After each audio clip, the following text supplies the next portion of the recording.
तो नमस्कार प्यारे बच्चों, आज है दिनांक 9 सितंबर वर्ष 2021। तीसरा चैप्टर हम लोग कर रहे हैं विद्युत धारा के प्रभाव। पहला प्रभाव हमने देखा कि जब कभी विद्युत धारा प्रवाहित होती है किसी भी उपकरण में, तो वहाँ पर ऊष्मा का निर्माण होता है। ये जो ऊष्मा जो निर्माण होता है, ये विद्युत धारा के वर्ग के, प्रतिरोध के और जिस समय तक विद्युत धारा प्रवाहित होती है उस समयावधि के गुणनफल के बराबर होता है। यानी जो ऊष्मा प्रवाहित होती है ये विद्युत धारा, प्रतिरोध और समय, इन तीनों पर निर्भर होता है। इन तीनों में से किसी भी एक को बढ़ाएंगे, चाहे करंट बढ़ाओ, चाहे प्रतिरोध बढ़ाओ, चाहे समय बढ़ाओ, तो ऊष्मा बढ़ जाती है। इसको मैंने आपको परिभाषा भी बता दिया था, विद्युत धारा के ऊष्मीय प्रभाव किसे कहते हैं। ये परिभाषा अंडरलाइन कर लो और नोटबुक में लिख लो। और अब आप लोग नोटबुक चेक कराना भी चालू करिए। गणपति की छुट्टी मिल रही है, 2 दिन की छुट्टी रहेगी, संडे 3 दिन लगातार छुट्टी मिल रही है आपको। बुक पूरा कर लीजिए। हाँ, साइंस 1, साइंस 2, मैथ्स 1, मैथ्स 2। तो साइंस 12 का टीचर चेक करेंगे। साइंस 1 चेक करने के लिए आप लोग मंगलवार या गुरुवार को आया करो 11:30 बजे। मैथ्स 1 की जो भी सर आपको पढ़ा रहे हैं उनके पास आपको मैथ्स 2, हाँ तो वही मंगलवार और गुरुवार 11:30 बजे। शनिवार को भी मैं आता हूँ, लेकिन शनिवार हाफ डे रहता है तो इतना समय नहीं मिलता है उसके लिए। फिर मैंने आपको ये समझाया था कि कुछ कौन कौन से उपकरण हैं जो विद्युत धारा के ऊष्मीय प्रभाव पर काम करते हैं।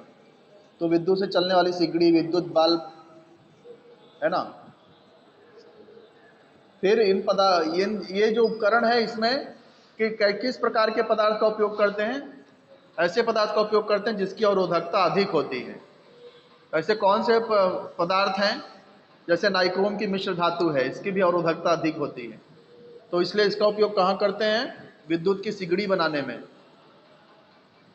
फिर जो विद्युत बल्ब होता है उसमें टंगस्टन का उपयोग करते हैं, क्योंकि टंगस्टन का गलनांक बहुत अधिक होता है। तो इसलिए ये बिना पिघले हुए अत्यधिक ऊष्मा को सहन करके भी ये प्रकाश देता रहता है। कभी कभी ये प्रश्न पूछा जाता है कि विद्युत बल्ब में टंगस्टन के तार का उपयोग क्यों करते हैं। तो आपको लिखना पड़ेगा कि ये जो विद्युत बल्ब होती है ये विद्युत धारा के ऊष्मीय प्रभाव पर कार्य करती है। विद्युत बल्ब का तार जितना अधिक तपेगा, जितना अधिक ऊष्मा दी जाएगी, उतना अधिक वो तप्त होकर के उतना अधिक प्रकाश दे सकता है। तो टंगस्टन के तार का गलनांक अधिक होता है, इसलिए वो अत्यधिक ऊष्मा सहन कर सकता है। इसलिए विद्युत बल्ब में टंगस्टन तार का उपयोग किया जाता है। समझे कि नहीं। फिर ये तो आपका कट कर दिया गया है, ये नहीं है परीक्षा में।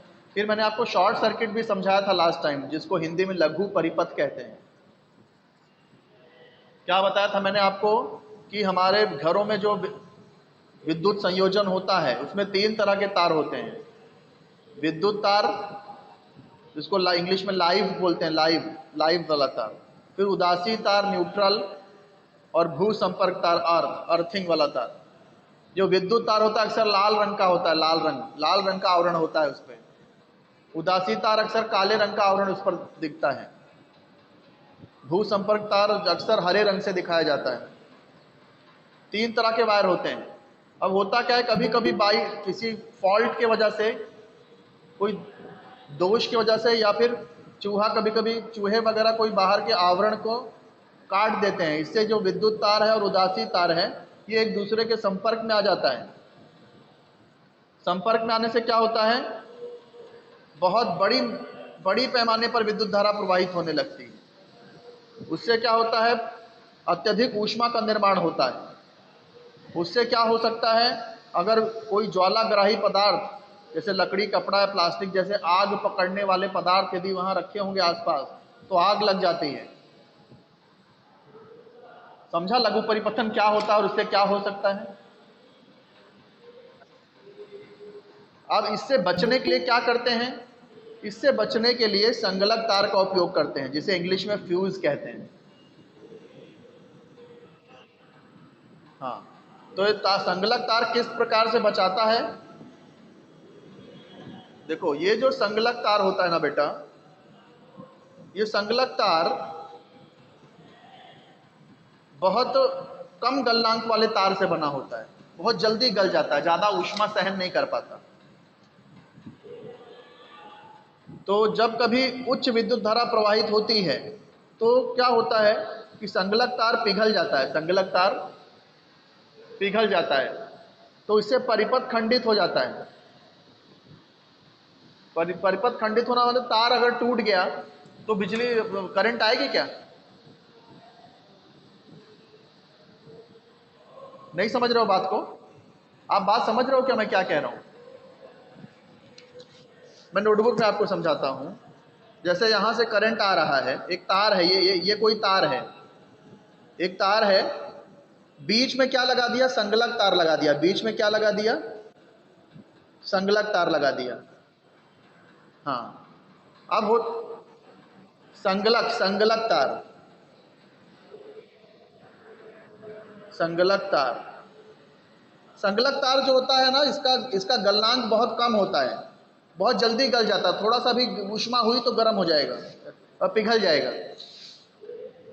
अब कैसे, क्या होता क्या है, जैसे ही ये आपका विद्युत तार और उदासी तार यदि एक दूसरे के संपर्क में आ गया तो बहुत अधिक विद्युत धारा और करंट बढ़ती है, विद्युत धारा बहुत ज़्यादा हो जाती है, ऊष्मा भी बहुत ज़्यादा हो जाती है। तो होता क्या है, ये तार पिघल जाता है, ये तार कट जाता है, पिघल गया, तो करंट फिर इसके आगे नहीं जा पाती, समझे, इसके आगे करंट जाएगी ही नहीं। तो इसलिए घर हमारा सुरक्षित होता है, शॉर्ट सर्किट नहीं होता फिर आगे। कुछ समझे मैं क्या कह रहा हूँ। तो इसलिए संगलक तार लगाने से क्या होता है, संगलक तार लगाते हैं तो वो पिघल जाता है, पिघल जाता है तो क्या होता है, परिपथ खंडित हो जाता है। परिपथ खंडित होना मतलब पहले जुड़ा हुआ था ना परिपथ, अब ये खंडित हो गया, टूट गया परिपथ, इलेक्ट्रिक सर्किट टूट गई। तो उसकी वजह से जो अनर्थ होने वाला है, जो आग लगने वाली है, वो बच जाती, दुर्घटना नहीं हो पाती। हाँ, तो ये आपको था लघु परिपथन के बारे में। अब हम लोग समझेंगे कि अति भार क्या होता है, ओवरलोडिंग। कभी कभी अंतर पूछा जाता है कि अति भार और लघु परिपथन में अंतर बताओ। तो ये क्या होता है, देखो ये क्यों होता है, जब हम लोग एक साथ में सारे विद्युत उपकरण चला दिए, जैसे अक्सर गर्मी के दिन में हम लोग क्या करते हैं, घर में बल्ब भी जलाते हैं, पंखे भी चलाते हैं, एसी भी चला देते हैं, वातानुकूलित यंत्र यानी एसी भी चला लेते हैं। दुकान वाले भी, जितने दुकान वाले हैं सब लोग जो है लाइट चालू कर देते हैं शाम के टाइम में।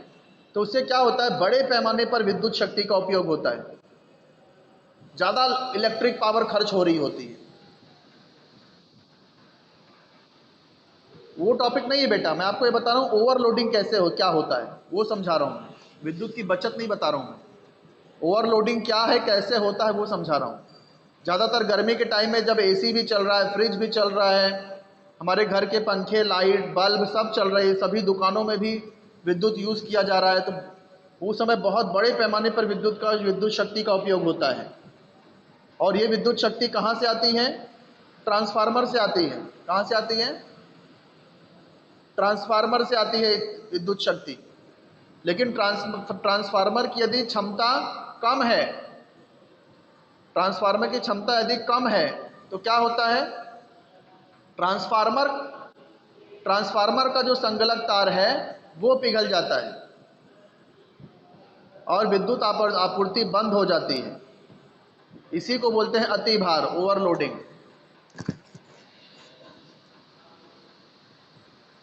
पहले तो क्या होता था, ट्रांसफार्मर ही जल जाता था, गांव वगैरह में अक्सर होता है, ट्रांसफार्मर जल जाए, ट्रांसफार्मर खराब हो जाता था, फिर उसको रिपेयर करने में बहुत टाइम लगता था। लेकिन अब क्या है, ट्रांसफार्मर में भी संगलक तार लगा देते हैं। तो जैसे बहुत ज़्यादा विद्युत शक्ति का उपयोग पब्लिक कर रही है तो ट्रांसफार्मर का उतना कैपेसिटी नहीं है, तो उसका संगलक तार ही पिघलेगा, ट्रांसफार्मर नहीं जलेगा। तो संगलक तार का फायदा है कि बहुत ज़्यादा नुकसान नहीं होने देता संगलक तार। संगलक तार पिघल गया, बाद में उसको फिर से नया जोड़ देते हैं, है ना। जैसे संगलक तार पिघल गया तो फिर से एक कम गलनांक का तार फिर जोड़ देंगे, फिर करंट चालू हो जाएगी। हाँ, तो ये हो गया अति भार। तो अति भार और लघु परिपथन में अंतर समझा क्या आपको? देखो, एक अंतर तो ये है कि लघु परिपथ का प्रभाव अक्सर हमारे घरों में दिखता है और अति भार का प्रभाव अक्सर ट्रांसफार्मर में दिखता है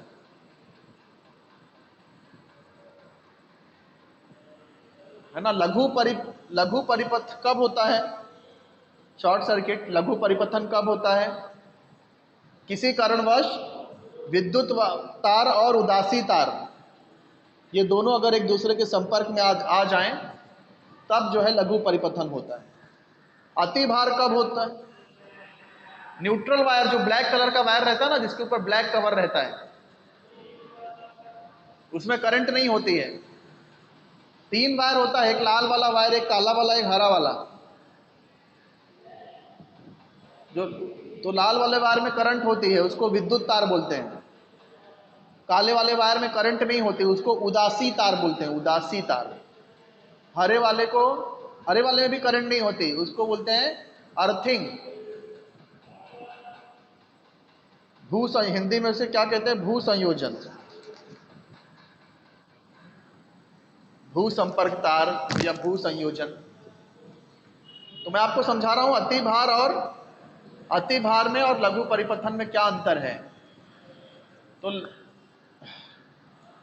तो अति भार क्यों होता है? जब बहुत अत्यधिक विद्युत शक्ति का उपयोग किया जा रहा हो और ट्रांसफार्मर की उतनी क्षमता ना हो, तब अति भार होता है। अति भार में होता क्या है? ट्रांसफार्मर का संगलक तार पिघल जाता है। अति भार समझ में आ गया बेटा? अब संगलक तार कैसे दिखते हैं वो यहां दिखाया गया है। इतने प्रकार के संगलक तार हैं।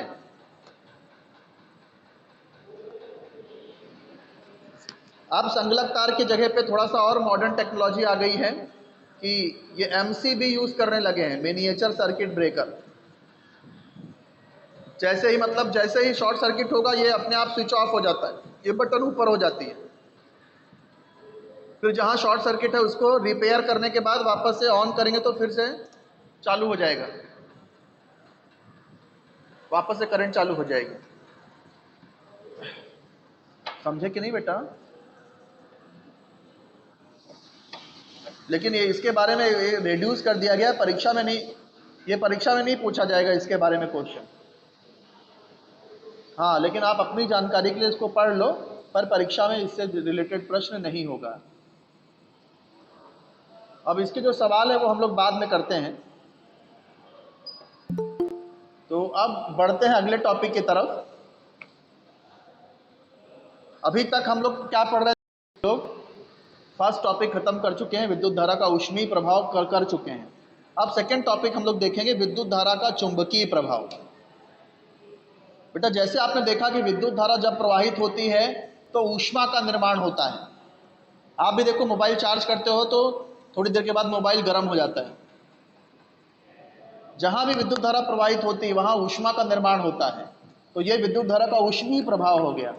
इसी प्रकार एक और प्रभाव होता है, विद्युत धारा जब प्रवाहित होती है तो चुंबकीय क्षेत्र का भी निर्माण होता है। यह विद्युत धारा का चुंबकीय प्रभाव है। इलेक्ट्रिसिटी से हम लोग मैग्नेटिज्म भी प्रोड्यूस कर सकते हैं, चुंबक भी बना सकते हैं इलेक्ट्रिसिटी से।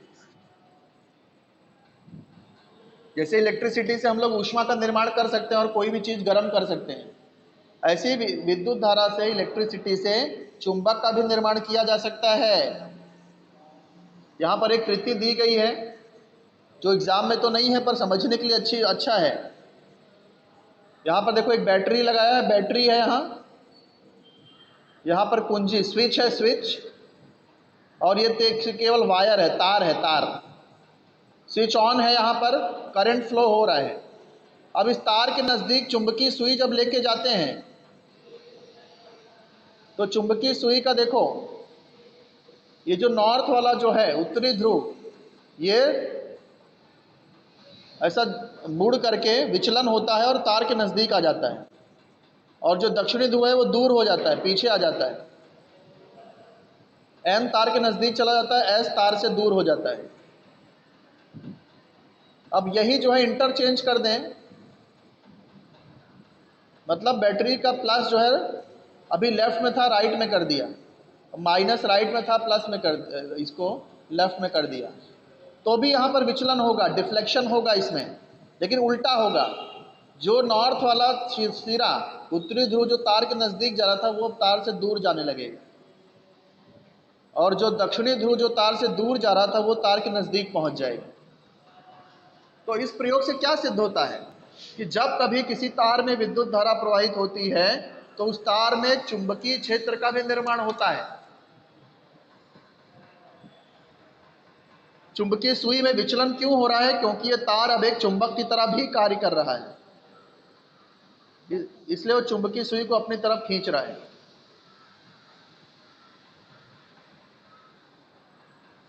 तो इस तरह से यह बात सिद्ध हो जाती है कि जब भी विद्युत धारा प्रवाहित होती है तो वहां पर एक चुंबक का भी निर्माण होता है।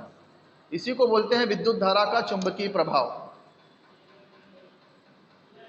अगले टॉपिक पर चलते हैं। ये टॉपिक यही है पर इसको थोड़ा सा और विस्तार से समझेंगे हम लोग।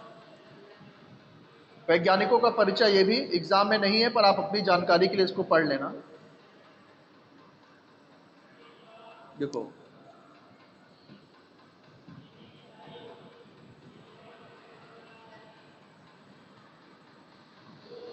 अब देखो, अब हम लोग क्या देखेंगे, ये तो आपको समझ में आ गया कि विद्युत धारा जब भी प्रवाहित होगी चुंबकीय क्षेत्र का निर्माण होगा। अब हम लोग ये समझेंगे कि ये जो चुंबकीय क्षेत्र का जो निर्माण होता है इसका आकार कैसा होता है। ठीक है, ये समझने के लिए क्या किया है, देखो एक यहां पर एक चालक लिया है, एक तार लिया है, तार तांबे का मोटा तार ले लिया है, और यहां पर एक गत्ता ले लिया है। क्या लिया है? गत्ता। गत्ता मतलब कार्डबोर्ड, कार्डबोर्ड। और क्या किया है, जैसे कि मैं आपको समझा देता हूं किया क्या है। जैसे कि ये कार्डबोर्ड है तो जो तार है वो सीधा इस पर लंबवत है। लंबवत मतलब इसमें से ऐसे होल करके आर पार किया गया है तार को। इसमें दिख नहीं रहा है, ऐसे बता दूं क्या? ऐसे ऐसे लंबवत होल करके, ये ऐसे होल करके एकदम लंब रखा गया है, लंब सीधा ऐसे कार्डबोर्ड में, और ये तांबे का मोटा तार ऐसे आर पार कर दिया गया है। समझे कि नहीं? तो ये आपका कार्डबोर्ड है, गत्ता है, और तांबे का मोटा तार इसमें इस तरह से आर पार कर दिया गया है।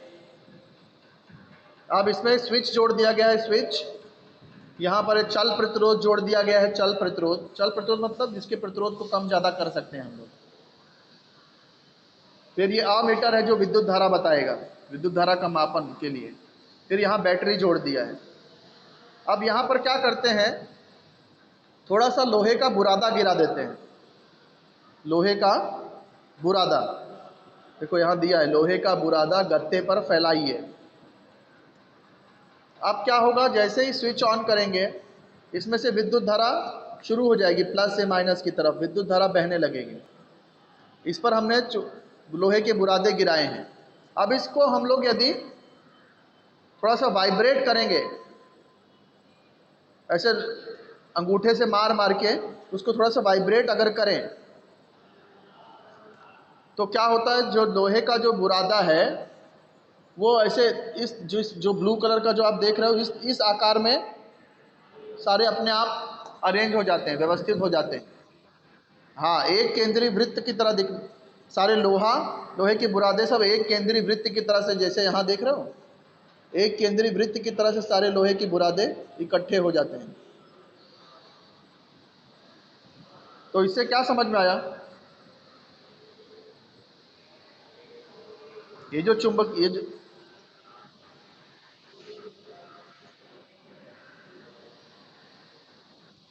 एक केंद्रीय वृत्त के आकार, एक केंद्रीय वृत्त के आकार का होता है। सही जा रहे हो बेटा? इससे ये सब प्रूफ होता है, ये सिद्ध होता है कि विद्युत धारा के कारण जो चुंबकीय क्षेत्र का निर्माण होता है वह एक केंद्रीय वृत्त के आकार का होता है। ये सब एक केंद्रीय, सबका एक केंद्र है ना। देखो, ये वृत्त का भी केंद्र यही है, ये वाले वृत्त का भी केंद्र यही है, ये वृत्त का भी केंद्र, सब वृत्त का केंद्र एक ही है। तो इसलिए ऐसे वृत्त को बोलते हैं एक केंद्रीय वृत्त, एक केंद्र वाले वृत्त। हाँ हाँ। तो किसी भी चालक में यदि विद्युत धारा प्रवाहित हो रही है तो उसमें चुंबकीय क्षेत्र का निर्माण होता है, और वो जो चुंबकीय क्षेत्र है उसका आकार एक केंद्रीय वृत्त की तरह से होता है।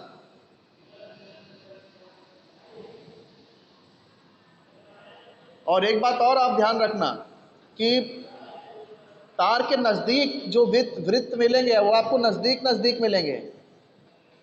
जैसे जैसे तार से दूर जाओगे सारे वृत्त भी क्या होंगे, बड़े बड़े वृत्त मिलेंगे, मतलब दूर दूर हो जाएंगे वृत्त। तार के नज़दीक वृत्त छोटे छोटे रहते हैं, पास पास रहते हैं सारे वृत्त। तार से दूर जाएंगे तो क्या होगा, तार के वृत्त जो है दूर दूर होने, हाँ मतलब दूरियां बढ़ने लगती हैं, वृत्त दूर दूर होने लगते हैं। ये क्यों होता है? क्योंकि तार के निकट चुंबकीय क्षेत्र ज़्यादा होता है, ज़्यादा चुंबकीय बल काम कर रहा होता है, इसलिए सारे वृत्त नज़दीक नज़दीक होते हैं। तार से दूर जाएंगे तो चुंबकीय क्षेत्र का प्रभाव कम हो जाता है, इसलिए वृत्त दूर दूर होते हैं। तो इस तरह से प्रश्न, टाइम हो गया, बहुत जल्दी आप लोग का टाइम हो जाता है। ठीक है बेटा, तो अब जो है जो भी मैं पढ़ा रहा हूँ वो नोटबुक में लिखो बेटा, अच्छे से, जैसे आपको समझ में आ रहा वैसे लिखो, और उसी से परीक्षा की तैयारी भी करिए। और नोटबुक लेकर के, नोटबुक चेक कराने के लिए आया करो आप लोग मंगलवार और गुरुवार को 11:30 बजे। मंगलवार गुरुवार 11:30 बजे। ठीक है, ओके बेटा, चलो बाय। बाय बेटा।